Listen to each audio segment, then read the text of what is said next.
Hi everyone, it's me, an average reader.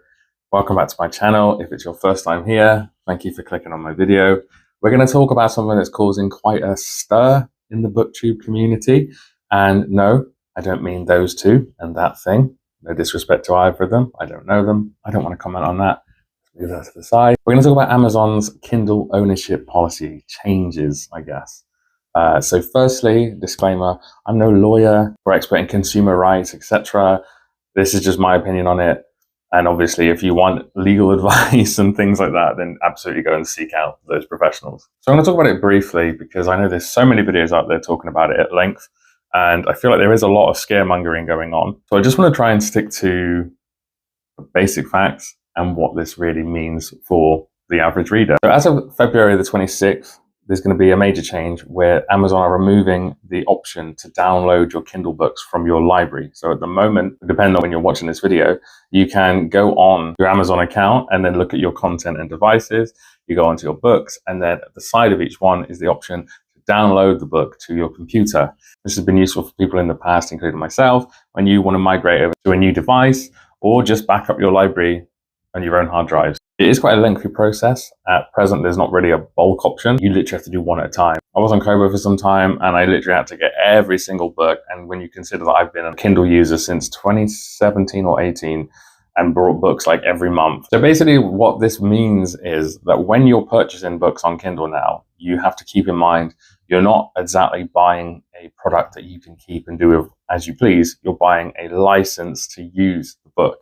So it's more like renting, but it's like a one-time fee for that product as opposed to like a general fee for as many products as you want. In the words of Amazon spokesperson Jackie Burke, customers can continue reading books previously downloaded on their Kindle device and access new content through the Kindle app, Kindle for web, as well as directly through Kindle devices with Wi-Fi capability. And also beyond what Amazon are saying, this has been widely covered by media outlets. The Verge also saying, Amazon Kindle's terms make it clear you don't own your ebooks. When you buy a Kindle book, you're actually purchasing a license to access that content, not the content itself.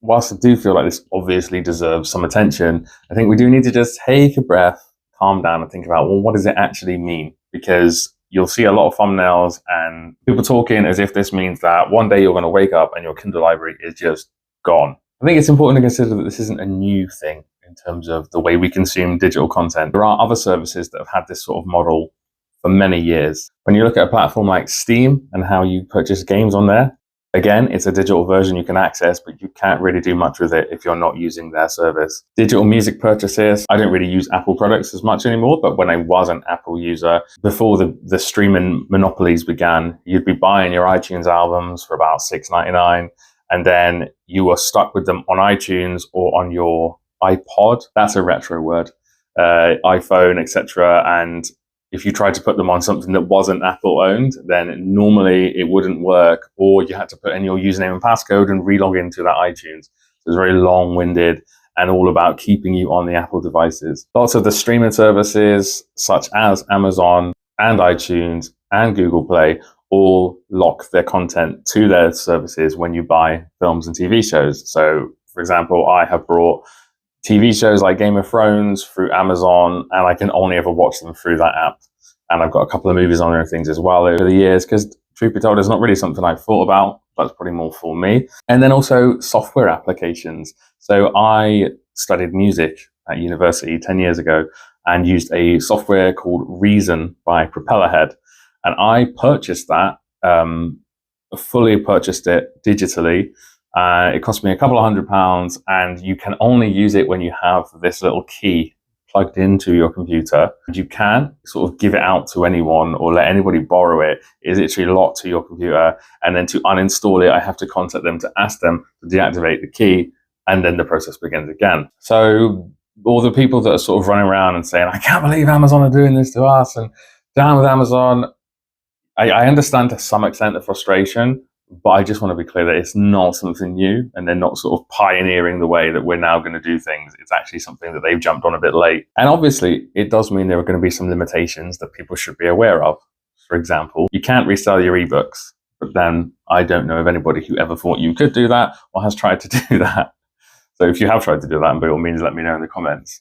You can't pass on your ebooks to other people or transfer them to others.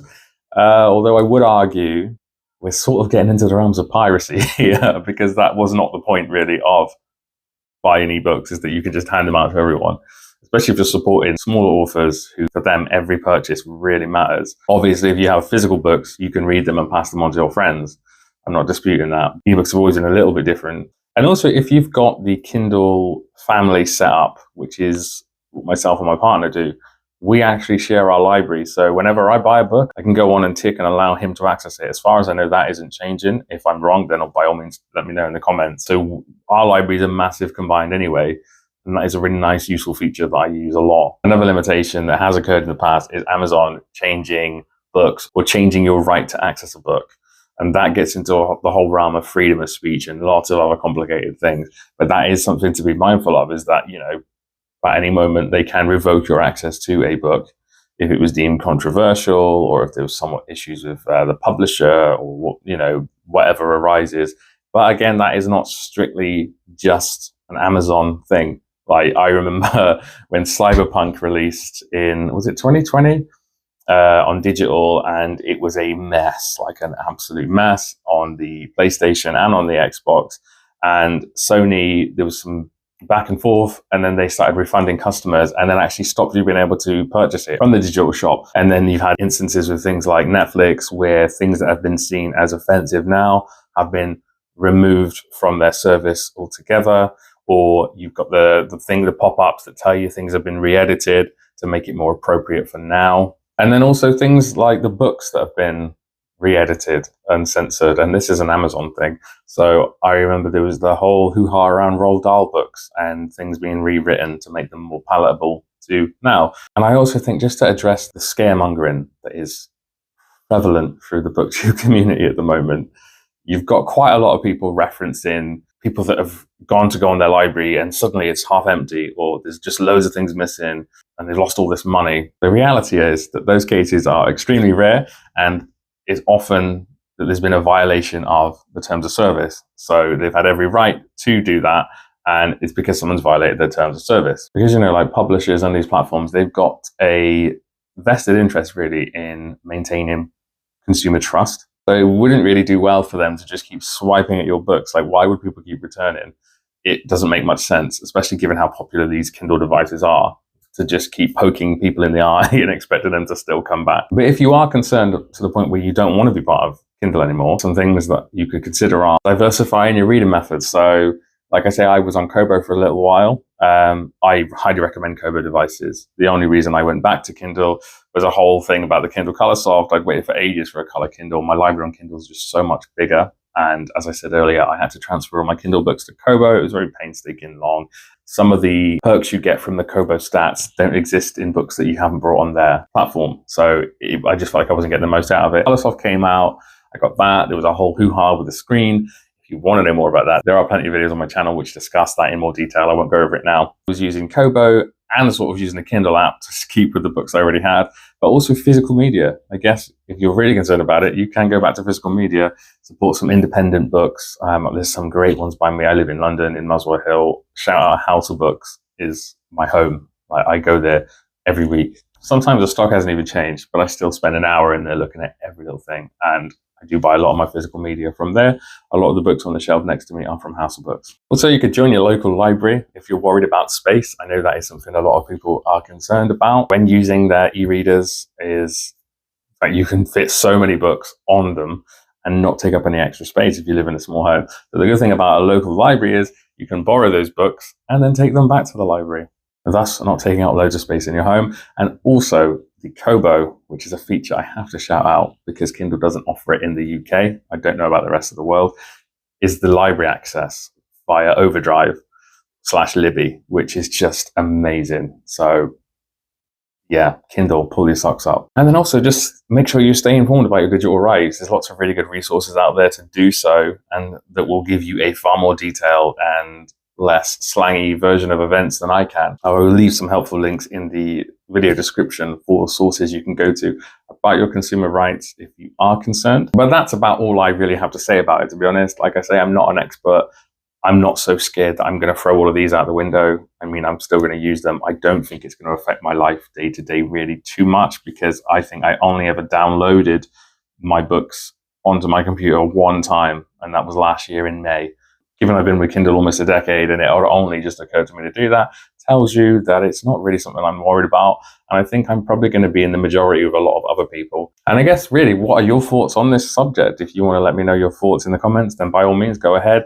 Let's keep it civil. I don't want to see people arguing or abuse. I yearn for the days when BookTube was like a nice, fun community, because I started my channel in just May last year, and it's just a fun hobby. And over the last few weeks, really, there's just been some real darkness in the BookTube/YouTube reading community.